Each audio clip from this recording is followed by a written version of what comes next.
Parang panduloko sa bansa natin. Pinaiikot-ikot lang tayo. First time nagsalita ang royalty pop star Sarah Geronimo laban sa katiwalian sa bansa. Sa buong career ni Sarah G, ni minsan ay hindi ito nagsasalita laban sa gobyerno, kahit noong panahon pa na napasara ang ABS-CBN. Sa opening ng UAAP Season 88 sa University of Santo Tomas, hindi mapigilan ng singer na magbigay ng mensahe sa mga kabataan na nanood sa concert. Anya, masaya ako na makasama kayo ngayong gabi. Di naman lingid sa kaalaman natin na napakaraming kaguluhan, kasinungalingan, panloloko ang ginagawa sa ating bansa. Let us all be reminded na kayo, I don't want to put the pressure on you, ang ating mga kabataan, kayo ang pag-asa ng ating bansa at ng ating bayan. One day kayo ang magbabago ng bulok na sistema ng bansang ito. Huwag kayong mawalan ng pag-asa, huwag tayong mawalan ng pag-asa, kumapit tayo sa hope at magtiwala. Patuloy na magtiwala na balang araw, mababago din ang bulok na sistema na yan. At uunlad din ang ating mahal na bansang Pilipinas. Pinuri ang singer-actress dahil sa paggamit sa kanyang plataporma, upang hikayatin ang mga Pilipino na umaksyon laban sa korupsyon. Dagdag pa nito, huwag kayong mawalan ng pag-asa. Kumapit tayo sa pag-asa at patuloy na magtiwala na balang araw, mababago rin ang bulok na sistemang iyan. At uunlad din ang ating mahal na bansang Pilipinas.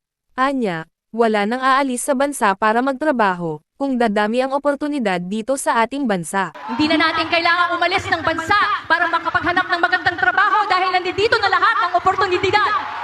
Hindi inakala ng lahat na magsasalita ang popstar royalty ukol sa mga isyong kinakaharap ng bansa. Naging emosyonal naman siya sa kanyang mensahe sa mga kabataan. Pagkatapos ay tinuloy ng singer ang kanyang kantang Ikot-Ikot. Dahil first time nag-react si Sarah ay may iilan na binatikos ang aktres. Ilan sa mga komento ay obvious umanong Duterte supporter siya. Sa panahon na naapektuhan ang dati niyang employer ang ABS-CBN, ay wala umano itong imak. Dumipensa naman ang popstars na non-partisan naman talaga si Sarah. Hindi naman siya nag-angat ng politiko, kundi ang pintatamaan niya ay ang korupsyon sa ating bansa. Dapat umanong tularan siya bilang artist na walang kinikilingan. Hindi umano sila nagkamali sa kanilang inidolo. Hindi nakasali si Sarah G sa rally kahapon September 21, 2025. Nagpaabot naman ito ng mensahe sa kanyang IG story. Anya, nakikiisa kami sa tinig at panalangin ng sambayanang Pilipino. Nananawagan kami ng hustisya laban sa talamak at garapalang pagnanakaw sa kaban ng bayan. Panagutin ang tiwaling opisyal at igiit ang pananagutan.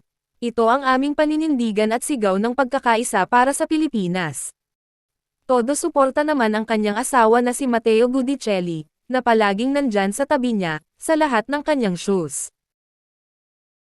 Nagdiwang ng ika-12 anibersaryo ang Ashmat simula nang naging sila. Sa caption ni Matteo, Anya, 12 years and 1 day to forever with you my love. Life isn't perfect but with God's grace, it's beautiful.